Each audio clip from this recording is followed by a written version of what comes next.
panel discussion today is on driving sustainable finance towards a new economic model. Thank you for joining us. I'm told we've got over 300 delegates now across Connect and Zoom. So thank you all for joining.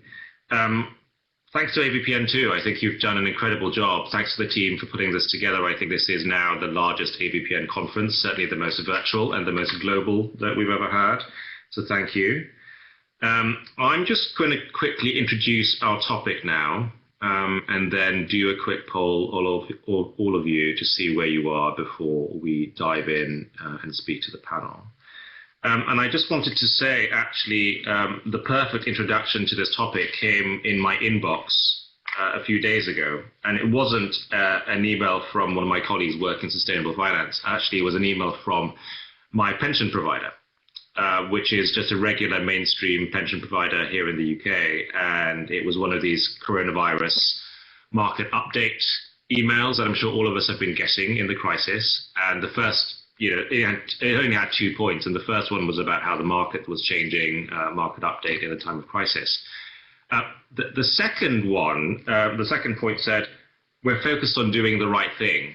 And there was a whole section on their ESG, environmental, sustainable, social and governance principles and how it was applied to their investing. And when you click on it, it would take you through to a whole section of their website focused on ESG, and actually encouraging me as a pension contributor to think about my agency and my money in terms of how it's supporting people and planet. And for me, I thought that was just a great reflection and a great indicator of where the sector has moved in the last few years. I wouldn't have thought about receiving that email a few years ago. And in many markets now around the world, I think we're seeing this shift. And so I just think it's a great moment in which we can be discussing this topic. What I will do before we dive into the detail is maybe just set up some parameters for what we're talking about here. I think this is particularly important at AVPN because we're people coming together from lots of different sectors and different backgrounds from parts of the world. We speak somewhat different languages, and sustainable finance, I think, is worth describing. I think at its simplest, I would say it's just at the intersection of something that achieves social and environmental benefits and has the potential for attractive financial returns. It's really at that intersection, and it spans a whole range of areas. So I mentioned ESG investing, but it's also microfinance and green bonds and sustainable real assets and disaster insurance. So many, many different areas are encompassed by this term, sustainable finance. But many areas that have the potential really to move into the mainstream. The report that we did last year, FSG and AVPN did last year on a sustainable finance in Asia, which is referenced there on the slide, and also the resources section, will give you an overview of these different areas if you're interested in reading further. The other thing I just wanted to tee up before we get into this is really what's driving this shift, right, before we get into the details of what's being done. And the work that we did last year really identified 4 strong factors. One is actually the potential for attractive returns. I think, certainly the work that was done before the crisis highlighted this, that actually many analyses showed that ESG portfolios, for instance, outperformed non-ESG portfolios. That's been the same actually in the crisis. There have been further analyses talking about how ESG has led to outperformance in the last few months. Of course, we can't ignore the fact that there are real sustainability threats to business and to our societies. Climate change obviously has been a big one through recent years. But I think post-crisis, we're also now talking about how we can have more resilient food systems and economic systems, all these health systems, all these things are now coming very much more to the fore. Related to this, we've also seen regulatory pressure. So governments and regulatory agencies are now encouraging business much more to take these risks and considerations into their planning and into their management. And then finally, this is such an important point. I think we're also seeing a shift in demand. And so we had this point in our work last year from this survey of millennial workers by Deloitte, which was done globally. And when these millennial workers were asked what the main point of business was, they actually ranked improving society much higher than generating profits. So there is a shift in terms of where people think businesses' priorities should be. And so all these things are really contributing to our shift towards sustainable finance. Despite this, I think you'll all agree that we need to be doing much more to make sure that we really tap this shift in demand, to make sure that we channel it towards the right opportunities and to really create positive change. So at this point, I'd love to run a little poll of the audience. We have two really quick questions for you. I'm sure you've all done loads of these over the past few days of the conference. The first question is, to what extent do we think sustainable finance will contribute to sustainable development over the next 10 years in Asia? And then the second question is about you personally. To what extent are you currently involved in leading, supporting, or participating in sustainable finance efforts? And so, very interesting to see what's coming in. You're obviously all very well practiced at this. You all just jump to it straight in. So I think the message that's coming out is there's a huge deal of optimism and enthusiasm for sustainable finance. That's fantastic. In that case, you have come to the right panel discussion. I think what's interesting maybe is to see the gap between what you see on the left and what you see on the right, that we do have a lot of optimism and enthusiasm, and we think it could contribute a lot over the next 10 years, but the levels of involvement perhaps don't quite reflect that just yet. So I think while some of you are very deeply involved, some of you have not really got onto the journey yet. So I think we've still got our work cut out for us in terms of how we can really support you and support more people to really come into this sector. So great framing, I think, for our discussion today. Great. So what I might now do is turn to our panel. We've got a great panel today from different sectors and different kinds of experience in this field to talk to us about how this sector is changing and where it's moving to. We've got Daniel Hanna, who's the Global Head of Sustainable Finance at Chartered, Jean-Philippe de Chrevel from Bamboo Capital Partners, and Alex Burrell from the Asian Development Bank. I might turn first to Daniel. So Daniel comes to us obviously from Standard Chartered, but also brings 2 decades of work in banking, working with governments and DFIs and state-owned enterprises. And he and his team have actually led some innovative finance transactions and have mobilized over $5 billion towards the SDGs. So I think hugely qualified to bring some perspectives to us in terms of the overall market. Daniel, could I just invite you to turn your mic and camera on so you can join us? Great, thank you. So Daniel, could you give us maybe an overview of where you see the landscape moving in terms of sustainable investing across the world and across the region, how you see investors' appetites changing, and also where you see the opportunities shaping up for the future? Thank you, and thank you to AVPN for this introduction. I'm very excited to be able to talk to such an interesting audience of experts. I think we've got some fantastic people in the audience. Okay, I think Daniel's having some difficulties with his connection. What I might suggest is that we move on to Jean-Philippe and Alex and come back to Daniel. I'm just looking to the AVPN team to see if that is a good way to go. Thank you for your patience as we sort out the technical difficulties in this virtual conference. Great. Well, in that case, let me turn to Jean-Philippe. Jean-Philippe is, I think many of you will know as a great pioneer in the field of impact investing, and co-founded Blue Orchard in microfinance, I think nearly 20 years ago now. Worked in microfinance and then in many sectors and asset classes. And so Jean-Philippe, you've had a lot of experience in not just mobilizing capital, but also putting it, deploying it to make sure that it gets impact and solves problems.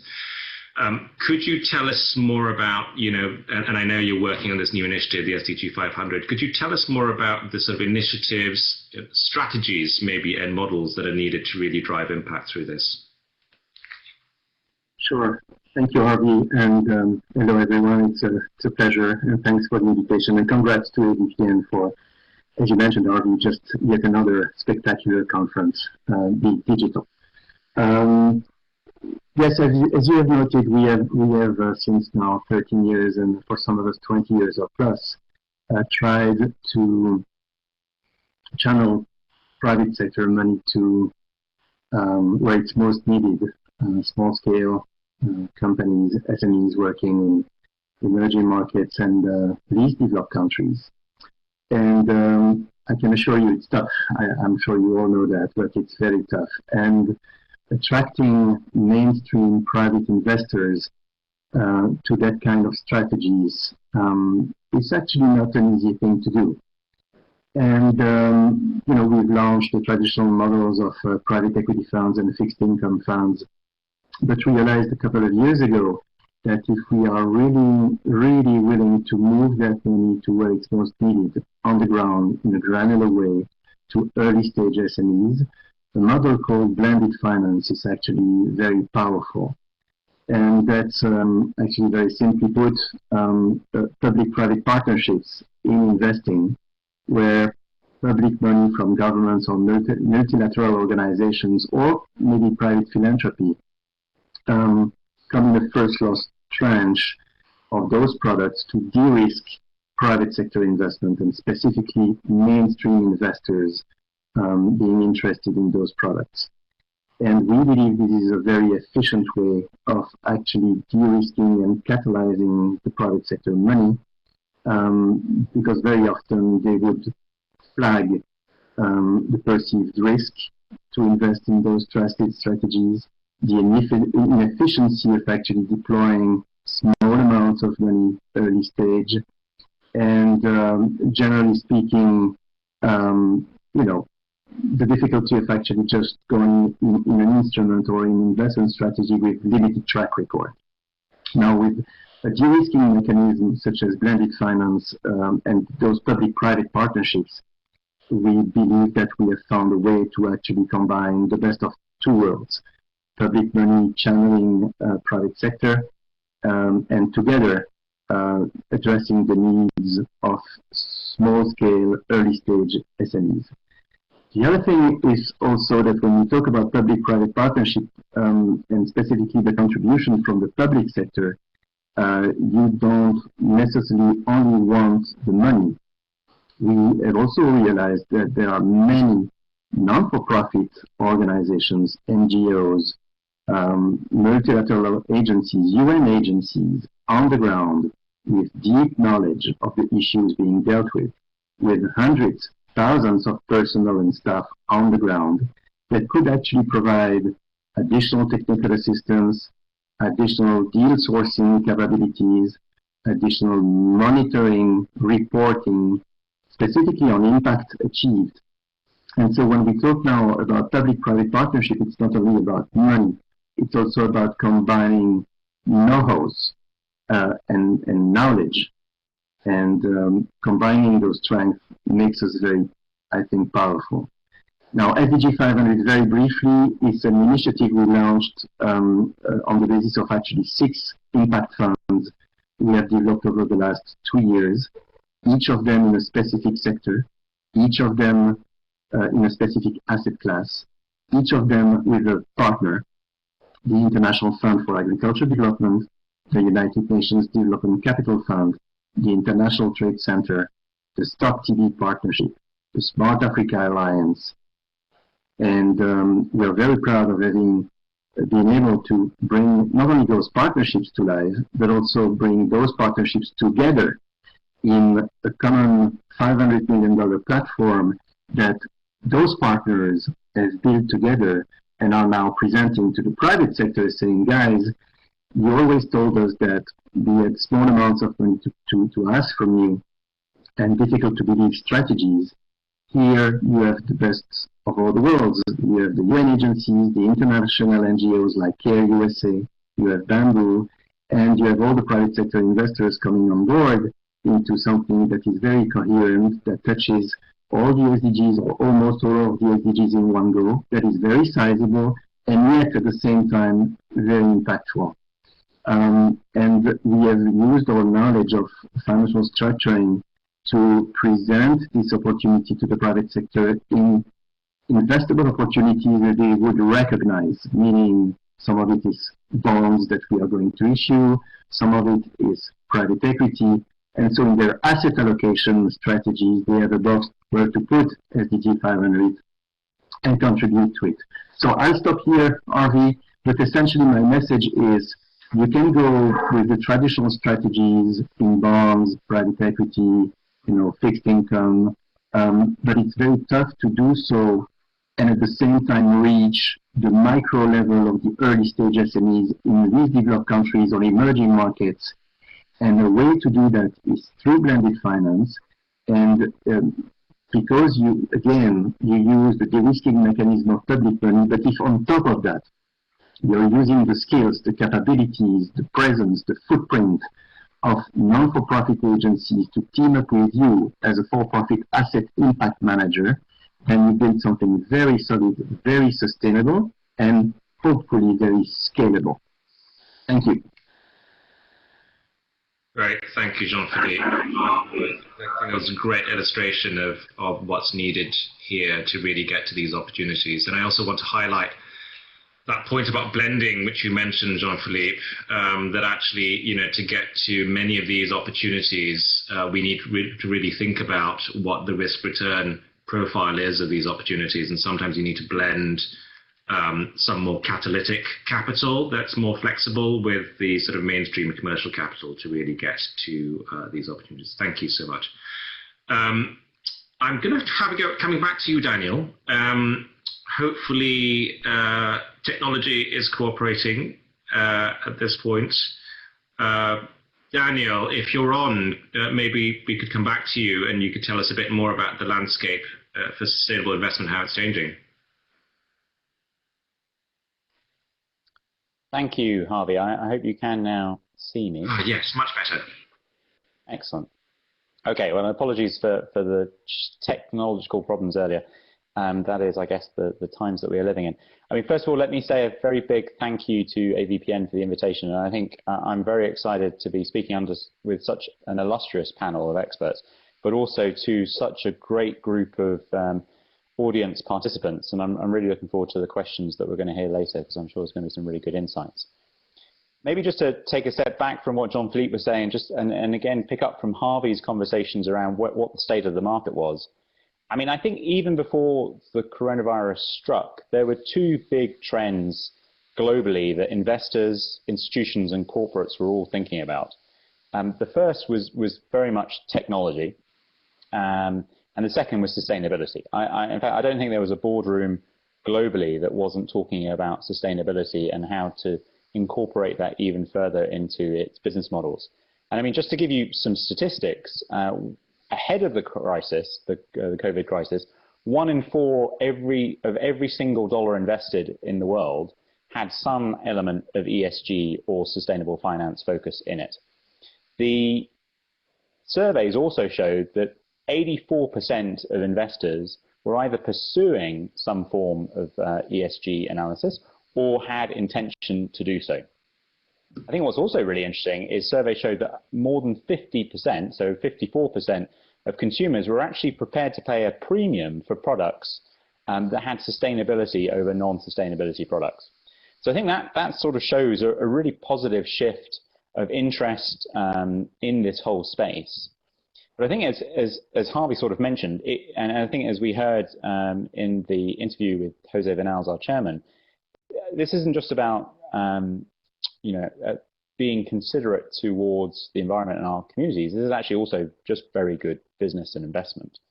I mean, Harvey mentioned one stat, which is a long-term survey that shows that companies with strong ESG outperform by 210 basis points in terms of equity returns.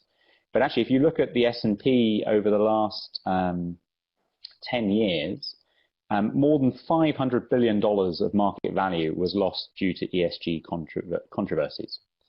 And actually, there's a very strong correlation between companies that run good ESG policies with companies that are just generally well operated. There's about an 88% correlation if you look across the studies. So frankly, ESG is just good business and good investment. And I think it also, as you'll see from the chart slide around Opportunity 2030 behind me, we see it as a big opportunity. So just looking across the 3 SDGs over the next 10 years across selected markets, there's a $10 trillion opportunity for investors around clean tech, digital, affordable water and sanitation. So this is a big opportunity. And I think we're starting to see a lot of product innovation to enable investors to tap into that opportunity. Jean-Philippe was just talking about the great work that they're doing in terms of creating blended finance structures. As Harvey mentioned, Standard Chartered has done more than $5 billion worth of these types of transactions that marry impact with commercial returns. We've also tried to innovate in a number of other ways. We did the world's first blue bond, which is just like a green bond, except it's focused purely on sustainable oceans. And recently we worked with IIX in Singapore to do a South Asian focused gender bond. And I think these kind of innovations and new products are allowing investors to tap more and more into the opportunity that we see. But coronavirus, I think, if anything, has accelerated this even further. As Harvey mentioned, ESG funds, if you look at the stock market returns, outperformed on the way down. They didn't fall as much, and they've outperformed on the way out.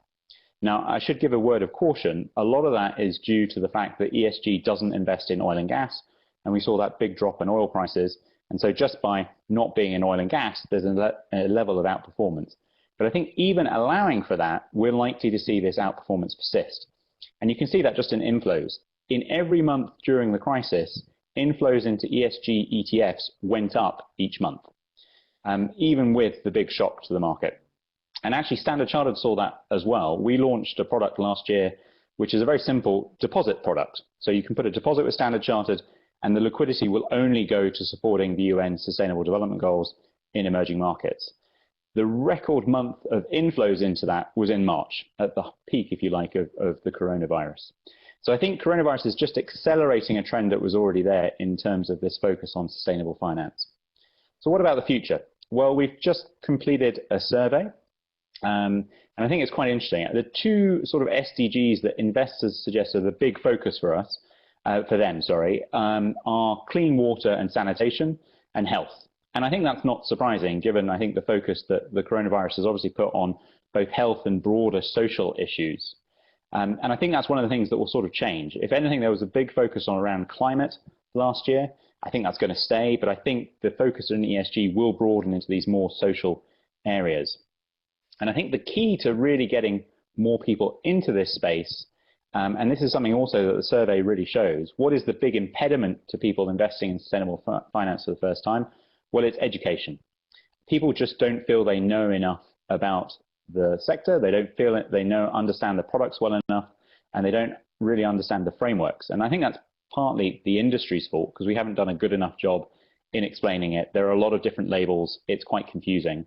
And I think one of the things that we're very focused on is providing that education and support for investors so that they can actually make these assessments. And so for every one of our private bank clients and increasingly into our wealth clients, we actually produce a personalized impact profile that really looks at what that investor as an individual wants to achieve, and then tries to map out an investor strategy on the back of that. So I think that's a large amount of what the finance industry generally and stakeholders can really do to accelerate this shift even further. But I'm very optimistic for the future of this space.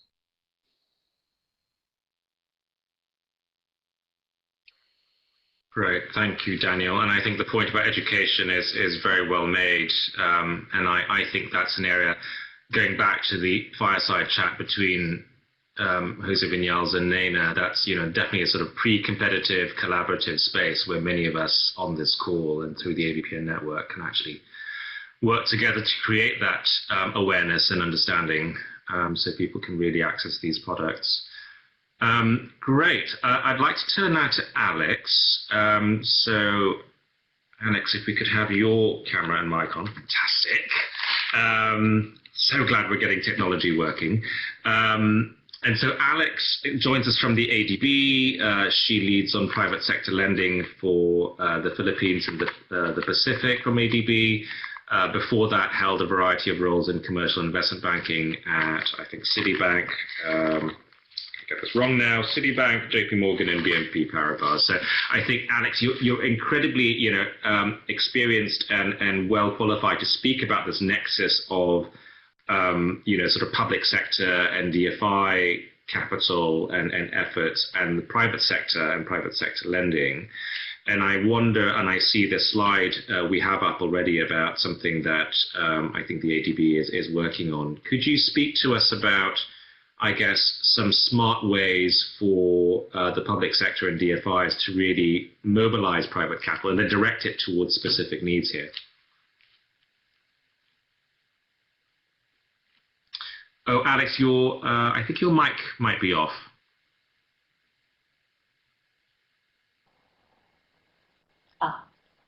Thank you very much for the opportunity to join this conference. I have one slide. It's a very busy slide. My background has always been in the private sector until I joined Asian Development Bank, and we started covering countries that were more vulnerable and needed development work. So in covering the Philippines and the Pacific Islands, we had a big challenge ahead of us. The private sector is very keen to be active in the Pacific, but one of the things that they are unable to accept is the offtake risk associated with the power utilities. Now, normally we ask for a government guarantee to support the power utilities in putting in place any long-term project financing for private sector projects. However, you're not going to get government guarantees for most of the Pacific Islands. These islands are small. Mobilizing capital is very high cost, and they are some of the most vulnerable countries in the world from climate risk. So we developed a program that had a novel feature to it. We provided a structure whereby we addressed the short-term liquidity risk to allow power payments to continue to be made in the event that a power utility didn't provide power payments for whatever reason. That's a 2-year letter of credit. And the interesting thing about the letter of credit is it doesn't actually require a government guarantee or a sovereign counter guarantee. It is pure cash from a donor. This had the benefit of actually making private sectors interested. And in fact, the objective of the exercise is to crowd in private sector investment into the Pacific. The cost of power is extremely high in the Pacific, and by setting up this arrangement where we have a number of different products to put together with this letter of credit, we can actually provide long-term project financing. Currently, we're working on a pilot project in Tonga. So in Tonga, we're going to be lending 15 years. And the benefit of being able to do that is that in a bidding situation where tenders are made by the power utilities, by making 15-year financing available, much lower tariffs can actually be bid. And so when renewable energy projects are introduced, it's a direct displacement of the existing diesel power that's being used in the country. In addition to this letter of credit, and I have to thank the Ministry of Foreign Affairs and Trade in New Zealand for being the first one to step out and try this structure with us. We also provide partial risk guarantees to take care of the long-term risk of doing business, which covers the termination risk under power purchase agreements. We also, because project financing is very expensive and normally reserved for very large financings, we also provide technical assistance, which allows us to provide assistance with the environmental and safeguards, which Asian Development Bank always has to do to the highest standards, to global standards, and to also have technical consultants, an insurance consultant, and legal advisors to make sure that we end up with a standard project financing. over time, what we anticipate, if this program is successful, we'll end up with more private investors in the Pacific, and we'll end up with more active lenders in the Pacific who are able to take long-term risk in lending to private sector power projects. And strangely enough, in the last year, we've had a significant increase in the number of interested parties who are now bidding in the Pacific. I don't know if there's any questions, but this is something that we're trying. We've got a pipeline of about 5 different projects that are now going to be financed with ADB and hopefully with more commercial banks. Typically, we do a lot of this with multilaterals and bilateral arrangements with other banks, but we would like to see more commercial banks supporting private sector investors in the Pacific because of this particular program that we now have, which is cash-backed donor support. Great, thank you, Alex. I think this is a great example of how DFIs can really work here to mobilize private capital. I do note that there's an interesting sort of theme running between this example that you've spoken to and also what Jean-Philippe was describing around sort of how do you de-risk opportunities for private capital that's sort of coming into this space, particularly these are sort of newer opportunities or in markets that they wouldn't otherwise consider before. So that's interesting to note. The other thing that I think is quite interesting is, and it's quite clear on this slide that you've got, Alex, is sort of this kind of combination strategy, right? You've got a sort of multi-pronged approach here. It's not just a guarantee, right? And I think sometimes in the sector we can kind of fall into this sort of silver bullet narrative around, oh, well, it's just this one thing. If we just got this one thing right, everything would flow. But actually, it sounds like the guarantee alone wouldn't do it. You're thinking about guarantee plus TA plus potentially ADB also lending. And I wonder how important that is to have that sort of multi-pronged approach for these opportunities. I think it's important to mention that the letter of credit is a 2-year letter of credit. And to the extent it is drawn down, the first 3 months are actually cash backed by the utility itself as a first loss. And then the remaining 21 months is provided by donors, also in the form of cash. Now, that can be drawn for a period of up to 2 years. Now, in the event that the utility then pays back any shortfalls, it could be due to grid stability, typhoons, etc. Once that money is then paid back into the LC, it then rolls over for another 2 years.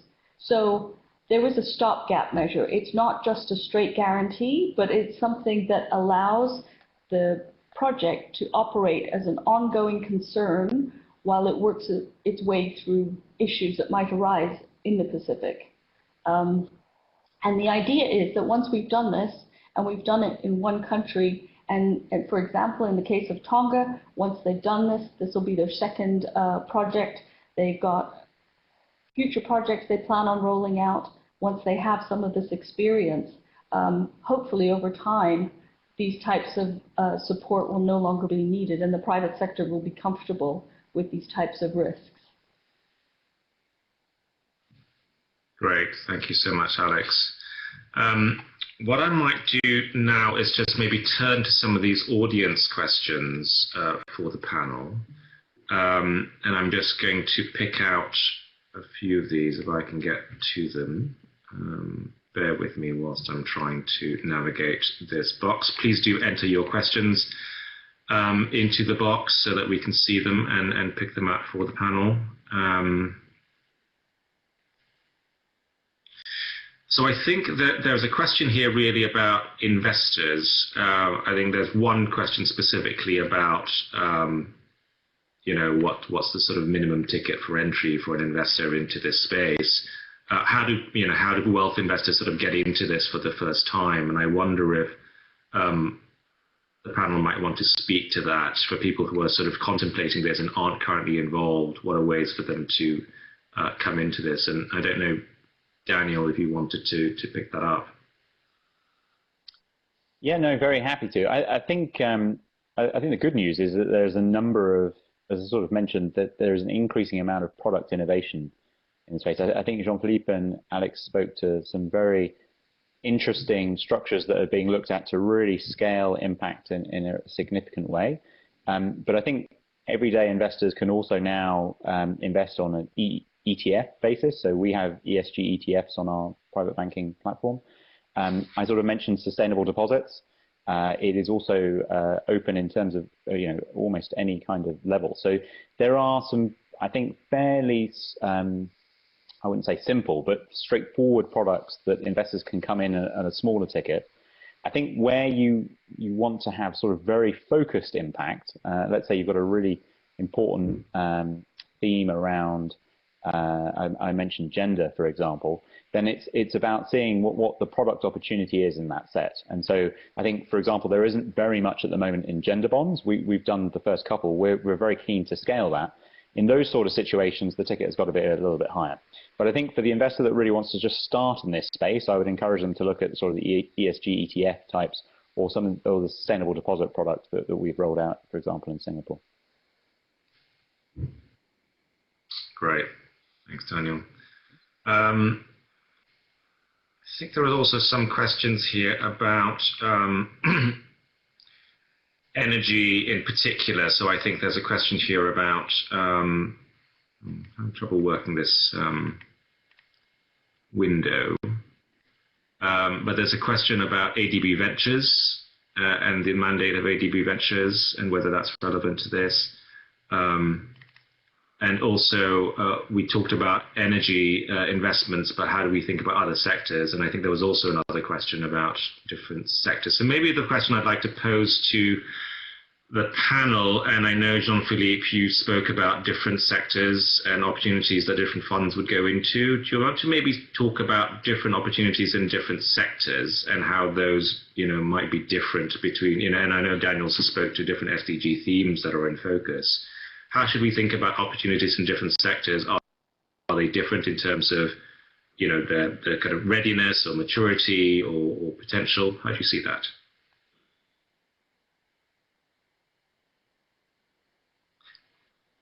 Jean-Philippe, you might need to unmute yourself. I was just saying that your question is quite broad, so I hope you bear with me for the next 2 hours. No, just saying. I mean, of course, as Daniel said, if there's any specific sector or geography that is of interest, I'm pretty sure you can find a product that would suit your needs today. And I don't think there's any specific, sector that would be most attractive or more attractive than others. It really depends on your expectation and what you're looking for. I mean, as Daniel said, you have now gender justice, gender themes, gender strategies for some investment products. You have, access to clean energy, solar energy in off-grid markets. You have access to education, access to primary and secondary healthcare in rural areas. You name your SDG. I think you have a product today.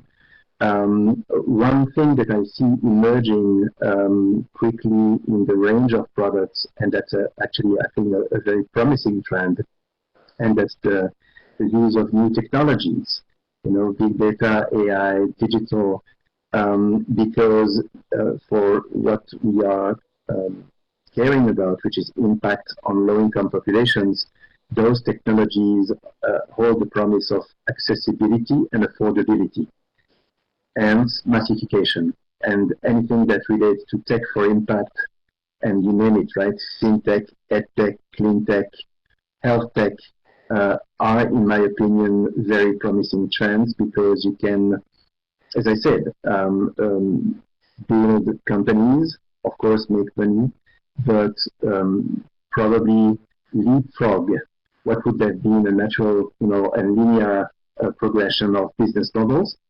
You can create new business models to massify access to basic services to low-income populations in emerging markets and in the world, actually. And that's very exciting. So I would say watch for that because it's going to come up big time. Great. Thanks, Jean-Philippe. Thank you for not doing the 2-hour version. I know you could probably go on for a couple of days, probably, on that question. Alex, I think there are a few here for you. So I think there was a question about ADB Ventures and whether that's relevant to this. And also, I think in relation to the energy investments, there's a question about its relevance to India. I think here it's about sort of non-profit organizations in India, but maybe there's a more general question about, which markets and situations it could be applied to. Okay. Let me first answer the one regarding ADB Ventures. It's just very recently been set up. At ADB, we get a whole range of great ideas, and they all come through our door. And currently, they've only just set up, and they have many, many proposals on their desks to look through. They're currently sifting through those proposals. There's a lot of focus on river waste recycling, anything to do with waste to energy, biodiesels, new technology, e-vehicles. It's the widest possible range. ADB Ventures is there to go through all of them and decide where ADB, with a nominal amount of equity involvement, might be able to catalyze further investors to take these projects forward. It's run by somebody called Sherwin Pu in our bank, PU, and we don't have enough details. Our debt side and our equity side are very much like all good banks, separate. With regard to whether or not our program could work for an NGO in India, in fact, I'm in the private sector Department of Asian Development Bank. Our clients are all private sector clients.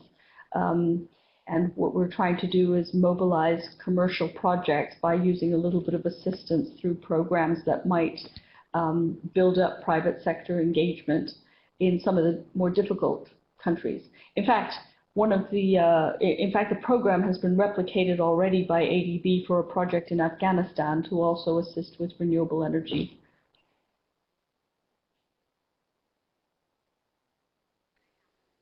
Great, thanks, Alex. There's a question here really about blending. So, how do foundations, and I think the question specifically was about corporate foundations, which traditionally do grants, start to explore more innovative finance. How do they get involved in blended finance structures? And I know, Jean-Philippe, you spoke about these structures in your initiative. I guess beyond corporate foundations, there's just foundations more generally who might be in the AVPN network, who are thinking about getting participating in this way. Do we have any suggestions for how they could start and how they could think about their participation in blended finance structures? I mean, certainly Jean-Philippe, but I think anyone on the panel who might want to speak on that too.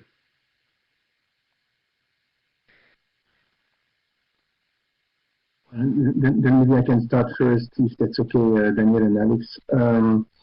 I think there's certainly a place for foundations in blended finance structures.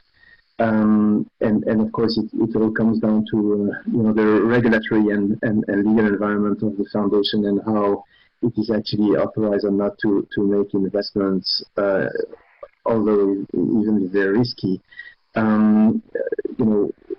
We have foundations being able through program-related investments, coming into our first loss tranches of the funds we are structuring. You can also think of if the only thing you can do, so to speak, is make donations and you're not authorized to make investments in first loss, maybe you can earmark a donation to an entity that will be a not-for-profit, but which can invest in the first loss tranche. So you effectively direct your donation through an organization that would be a not-for-profit, an NGO, that would then be authorized to invest in the first loss tranche. So I see, at least now, on top of my head, two ways that are pretty simple to organize for private foundations to channel money and be catalytic to the private sector investments in themes and sectors that are dear to their heart and mission. Right. And, well, I might turn to Daniel too. Sorry, Alex, go ahead. I was going to say, so Asian Development Bank also has various funds that are available for concessional financing. However, concessional financing is very closely monitored, and the principles are really around minimal concessionality for the private sector to perhaps address a hurdle that wasn't anticipated and to get over that hurdle. So there is a great due diligence over the internal rate of return that the private sector might be getting without the concessionality. And then it's determined by a blended finance committee as a matter of governance to ensure that any concessional funding is evaluated based on the additionality that it might provide without giving excessive returns to the private sector. It's a very tricky balance. Yes, absolutely. And wanting to avoid distortion as well of the markets that you're investing in. Daniel, any thoughts on that in terms of, I'm sure with the innovative financing deals that you've all led, there's been a blend of different kinds of capital coming in. How do you see the combination of those working out for you? No, I think it's frankly a hugely encouraging question, and I'm not sure we've spent enough time on it. But let's take a step back. We need to mobilize $2.5 trillion a year to meet the Sustainable Development Goals over the next 10 years. That is a huge amount of capital. And frankly, we are not going to do it in the same way that we used to do it before. So I think the only way that we're not seeing a big increase in public sector funds to place people like the ADB. We are not seeing a big rise in official aid from donors. So the only way we can do it is by effectively, as Jean-Philippe and Alex are talking about, blending these structures. So I think it's really encouraging that foundations are starting to think about, well, if I could give a grant of 100, maybe I can do an investment in a blended structure of 100, and I get that 100 back, and I can do it again. So this idea of recyclable development capital, I think, is really important. Where would I start? I think I would start by, first of all, just reflecting back on what was the strategy that the foundation has. So I think, as Jean-Philippe talked about, what is their mandate and what are the areas that they're focusing on? And I'd be very, very clear in terms of that, because there's a plethora of different areas that you could focus on. Once you've got clarity on the structure, then it's a question of scale. So I think if you're a foundation that has significant scale, and I'm talking about the tens of millions of dollars here, then I think you can approach partners, a multitude of partners, whether it's on the public sector, funds like Jean-Philippe's or a bank like Standard Chartered, and say, okay, here's my interest and this is the scope that I've got. Can I put something bespoke together? If you're a much smaller fund, then I think where I would focus is by talking to people around coming into existing blended finance structures. So I mentioned the gender bonds that we did a few months ago, for example. That had a USAID guarantee for 50% of it. It's a very good blended finance structure, strong impact measurement in terms of the number of women supported in South Asia at sort of bottom of the pyramid level. That's a great investment to take to your investment committee and sort of assess it. And I think once you've kind of got that sort of focus, and I think as Alex was kind of alluding to, a clarity around what return sacrifice you may or may not be prepared to pay, then I think it's a question of then speaking to partners and scanning the available opportunities. But I think this whole area is growing and growing. So it's a very encouraging question, and I think I would whoever asked it, I would encourage them to really spend some time, and we'd be happy to help talk about it. Great. Thank you, Daniel. I think the other one that might be quite interesting to get into is this, I think, point about the ecosystem and how it's becoming, well, I think the question was about terminology around ESG and how we get more alignment across the ecosystem. I think there's some related points in there about maybe, standards and the sort of architecture of the whole landscape and how do we arrange that in a more effective way. And I wonder, Daniel, if you had specific thoughts on that. Now, I've got to apologize. This is the one where I could speak for 2 days on, probably, Jean-Philippe's 2 hours. But let me give you the headline. So let me put this in terms of credit risk. I think most people are comfortable with the idea of if you lend some money, you take on board the risk that they don't pay you back, right? So you credit risk. And most institutional investors, most professional investors look at rating agencies, and there are 3 big global rating agencies. There is a 99% correlation between a Moody's rating, an S&P rating, and a Fitch rating. If you look at the majority, sort of the mainstream ESG external verifiers, there isn't anything like that level of agreement. In fact, if you look at the major companies that they do ESG ratings on, it falls to 66%. For unlisted situations or small companies, there probably isn't even an ESG rating available. So this is a huge problem for investors, and I think it's one of the biggest impediments for investors increasingly moving into this space. So what are we trying to do about it? Well, first of all, we have a very clearly defined impact framework. It's on our website. Anyone can download it. It's verified by someone else, so you can see that it's not just Standard Chartered. It's been verified by Sustainalytics. And it very clearly aligns financing activity to an SDG. I've seen one of the audiences ask the question around why did we only focus on 3 SDGs and opportunity 20? You'll see in our framework it's much broader than that. But what we're very clear on doing is where we've identified a financing activity linked to an SDG, we then very clearly say what is the impact measurement we will report on. So some of this is relatively straightforward.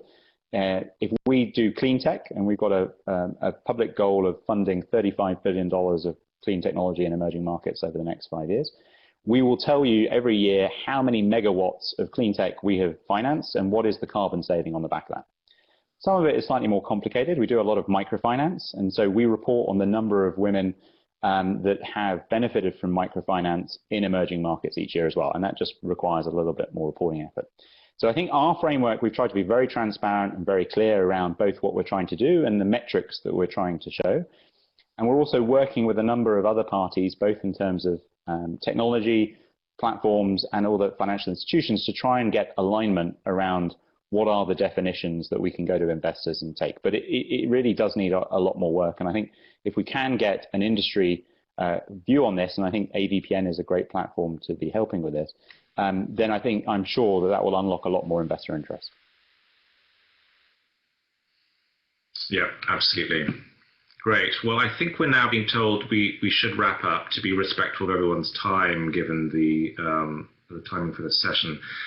So I might just ask each of the panel to close us out with a final thought, and maybe if I could suggest we spend a bit more time thinking about that final piece of the discussion topic. I think some of you will recall it was driving sustainable finance towards a new economic model. And so, I think one of the questions that raises is, yes, we could be doing all these, great deals and getting people to buy into these new products, but what does that all lead to? And I think it fits into this broader conversation that's happening in the crisis about building back better, rebuilding better. What is this world that we're rebuilding that will look better than the world we had in the past? And so I might just ask the panel to close us out with a final thought, maybe Alex, Jean-Philippe, and then Daniel, on sort of, where does this all take us?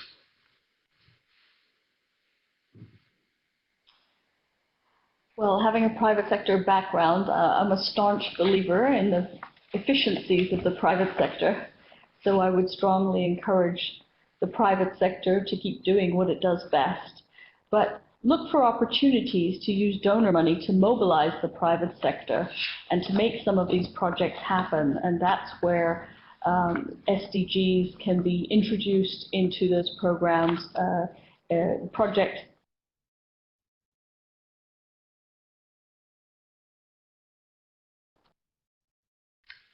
assistance comes in return for supporting gender equality going forward. Great, thank you, Alex. Jean-Philippe. So for me, if you allow me, 20 years ago when we started our adventure in impact, we were few and far between, and it's very encouraging to see 20 years later that actually, sustainable investing has become, I do believe, or is on the verge of becoming mainstream.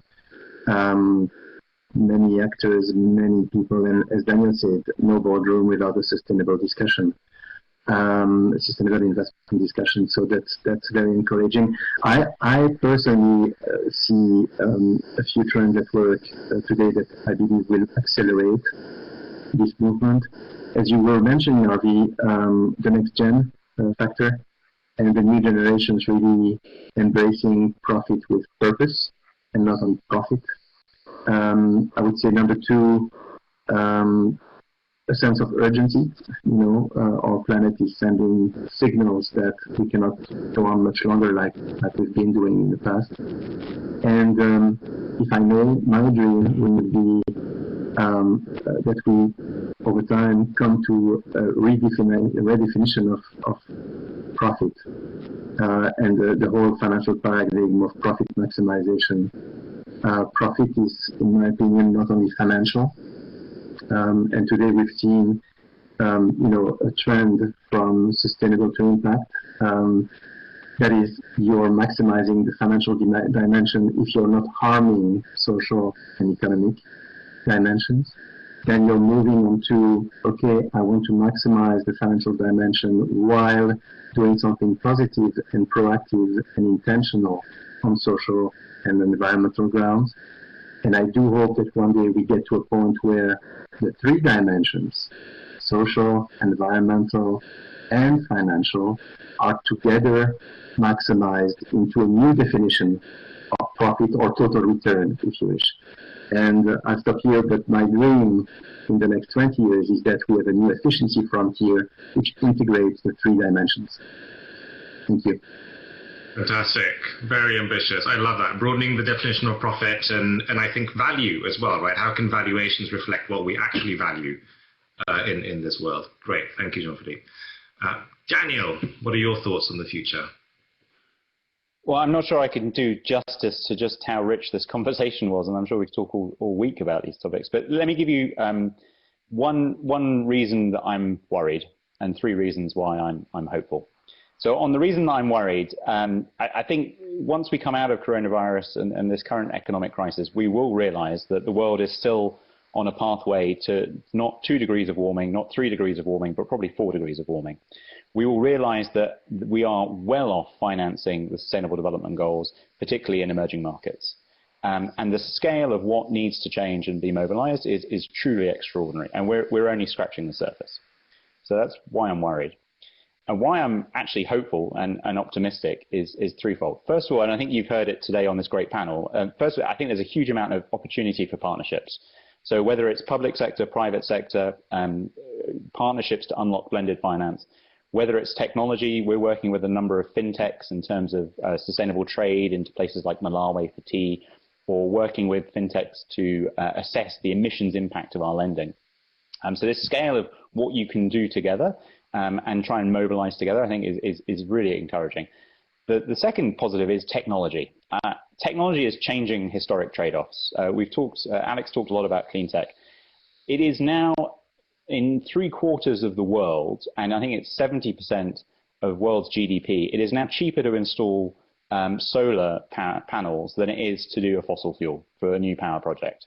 And I think we're seeing the same level of kind of technological innovation change some of these trade-offs such that you can have positive impact on ESG factors and also make good financial return and investment cases. So that for me is a hugely positive factor. And I think we're seeing the same in going to be replicated in many, many other sectors. And the final thing that makes me hopeful, at least, and apologies for talking my own book, but Standard Chartered is really committed to this space. So we really want to mainstream sustainable finance from where it is. We've got a commitment to fund $35 billion of clean tech, $40 billion of sustainable infrastructure. We're putting sustainable finance at the heart of how we help work with our corporate clients and our personal investors. And I see a number of other banks moving in this space. So I think this is increasingly an area of focus for the finance industry. And I think together, we hopefully can start really tackling that big, scary challenge that we really need to do over the next 10 years. Great, thank you, Daniel. And I will just pick up on that point about how this, we can't assume that this crisis will necessarily point us in the right direction. I think, people have said it opens a window of opportunity for us to change things, but then we need to make sure we use that window and really build something different rather than just snapping back to where we were before. So I hope that's what we can all take away from this, that we can join together and really moving this sector forward. So thank you so much. I think we're over time. So I will just thank our panel for making time to join us today. Thank you for all your great contributions and thoughts. I'm sure it was hugely informative. And thank you to all of our participants for joining us today for this session. Thank you. And I might hand over now to Kevin to close us out. Thank you, Harvey, Daniel, Alex, and Jean-Philippe for your valuable insights on this panel discussion. A lot has happened in the impact space over the past 20 years, and things will only accelerate in the coming decades.